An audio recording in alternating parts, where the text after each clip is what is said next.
Dis-moi où tu as mal, je te dirai pourquoi. Quand le corps devient le miroir de l'âme. Par Michel Odoul.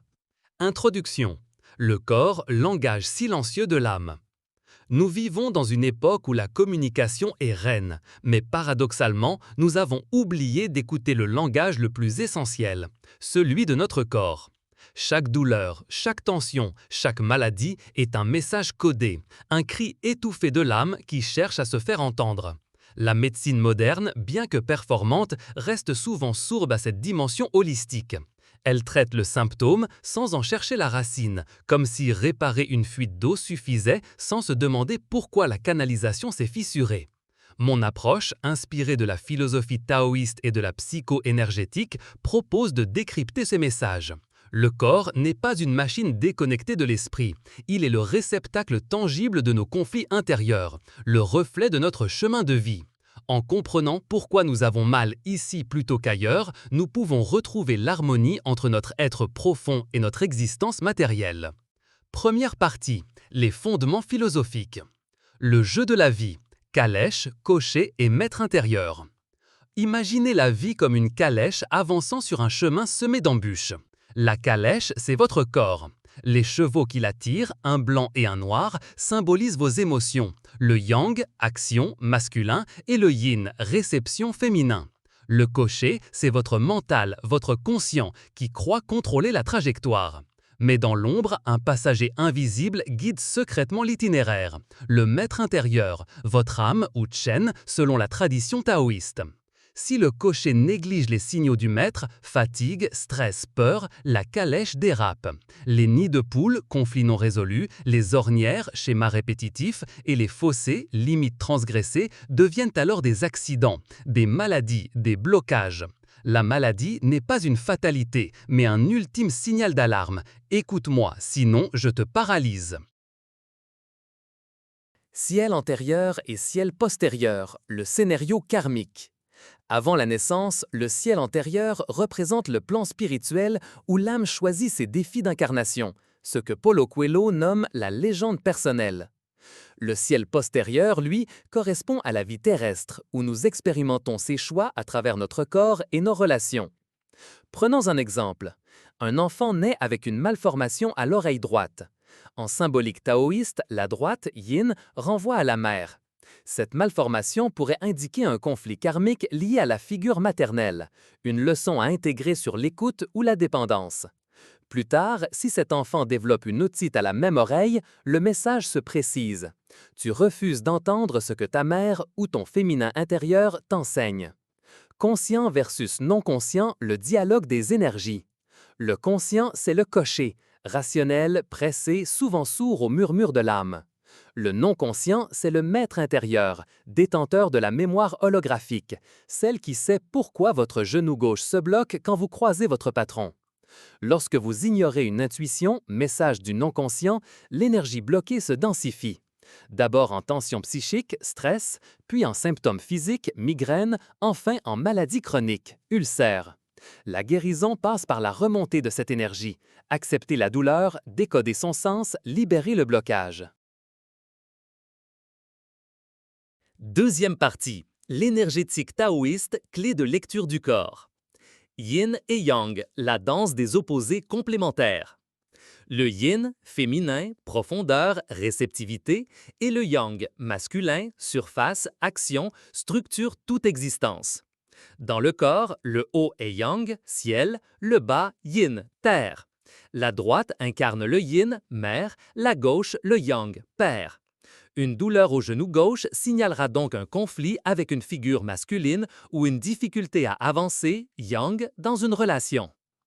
Les 5 principes bois, feu, terre, métal, eau. Chaque élément correspond à des organes, des émotions et des saisons. Bois, foie vésicule biliaire, printemps, créativité, colère refoulée. Feu, cœur intestin grêle, été, joie, passion excessive. Terre, rate estomac, intersaison, réflexion, anxiété. Métal, poumon gros intestin, automne, tristesse, rigidité. Eau, rein, vessie, hiver, peurs ancestrales, épuisement. Un déséquilibre dans un élément se répercute en chaîne. Par exemple, un foie, bois, congestionné par la colère, peut attaquer l'estomac, terre, causant des ulcères, symbole d'une incapacité à digérer une situation. Les méridiens, autoroute énergétique du corps. Les 12 méridiens relient les organes et véhiculent le chi, énergie vitale. Leur blocage crée des symptômes précis. Méridien du foie, bois, responsable de la libre circulation du chi. Un blocage ici génère irritabilité, migraine ou règles douloureuses. Méridien du cœur, feu. Si l'énergie stagne, palpitations ou insomnie apparaissent, traduisant une difficulté à vivre sa joie ou à aimer. Troisième partie. Le corps, carte géographique de l'âme. La colonne vertébrale. L'arbre de vie. Chaque vertèbre correspond à un enjeu existentiel. Cervical, lié à la communication. C1, C2, je n'ose pas dire. Dorsal, lié au cœur et aux émotions. D4, je porte un poids affectif. Lombaire, lié à la sécurité matérielle. L3, je crains de manquer.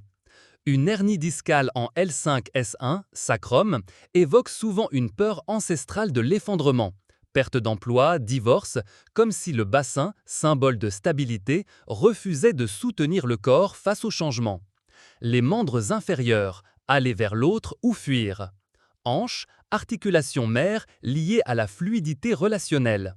Une coxarthrose, usure de la hanche, peut révéler une résistance à avancer dans une relation ou un deuil non accepté. Genou, symbole de flexibilité. Un genou bloqué, droite yin, traduit un conflit avec une figure maternelle ou une peur de plier face à l'autorité. Cheville, liée à la direction de vie. Une entorse à la cheville gauche, yang, signale un homme, père, conjoint, qui vous pousse à prendre un virage contre votre gré. Le système digestif, digérer les émotions. Estomac, je ne supporte pas cette situation. Ulcère et reflux traduisent une colère rentrée, une incapacité à assimiler une critique. Intestin, le côlon irritable évoque une peur de lâcher le contrôle, comme si retenir ses selles permettait de retenir une part de soi menacée. Le cœur et les poumons, l'amour et la liberté. Cœur, les infarctus frappent souvent ceux qui étouffent leur vulnérabilité sous une carapace de force. Je meurs d'un cœur trop lourd de non-dit. Poumon, une quinte de tout, je manque d'air dans une relation étouffante où je refuse de respirer une vérité douloureuse. Conclusion. Réapprendre à écouter son corps. Notre corps est un livre ouvert où s'inscrit l'histoire de notre âme. Chaque symptôme est une phrase soulignée, un appel à la conscience. Guérir ne signifie pas faire taire la douleur, mais en comprendre le message. Prenez un instant, fermez les yeux. Posez votre main sur la zone qui vous fait mal. Demandez-lui « Qu'essaies-tu de me dire ?» La réponse ne viendra peut-être pas en mots, mais en images, en souvenirs, en prise de conscience. En intégrant cette approche, nous ne devenons pas seulement acteurs de notre santé, nous devenons co-créateurs de notre destin. Car comme l'écrivait Khalil Gibran, aucun homme ne peut rien vous révéler sinon ce qui repose déjà à demi endormi dans l'aube de votre connaissance. Michel Odoul, à travers cet article, invite à transformer la maladie en allié, la douleur en enseignante. Car le corps, loin d'être un ennemi, est le plus fidèle messager de l'âme. Voici une critique équilibrée des idées de Michel Odoul, reconnaissant leurs forces tout en soulignant leurs limites scientifiques. Remerciements pour les idées pertinentes. Je salue la vision holistique défendue par Michel Odoul, qui rappelle avec justesse que le corps et l'esprit sont interconnectés. Son insistance sur l'écoute des symptômes comme message, stress, tension, maladie, rejoint les découvertes de la psychoneuroimmunologie qui confirment l'impact du mental sur la santé. L'analogie de la calèche est également pédagogique. Elle illustre bien comment nos conflits intérieurs peuvent se somatiser. Lacunes et limites scientifiques. Cependant, plusieurs aspects posent problème. Déterminisme symbolique excessif. Lier systématiquement une douleur à un conflit psychique, exemple « genou gauche égale problème avec le père », relève de la pétition de principe. Aucune étude ne valide ces correspondances anatomico-symboliques fixes qui ignorent les causes multifactorielles des maladies, génétiques, environnementales, infectieuses.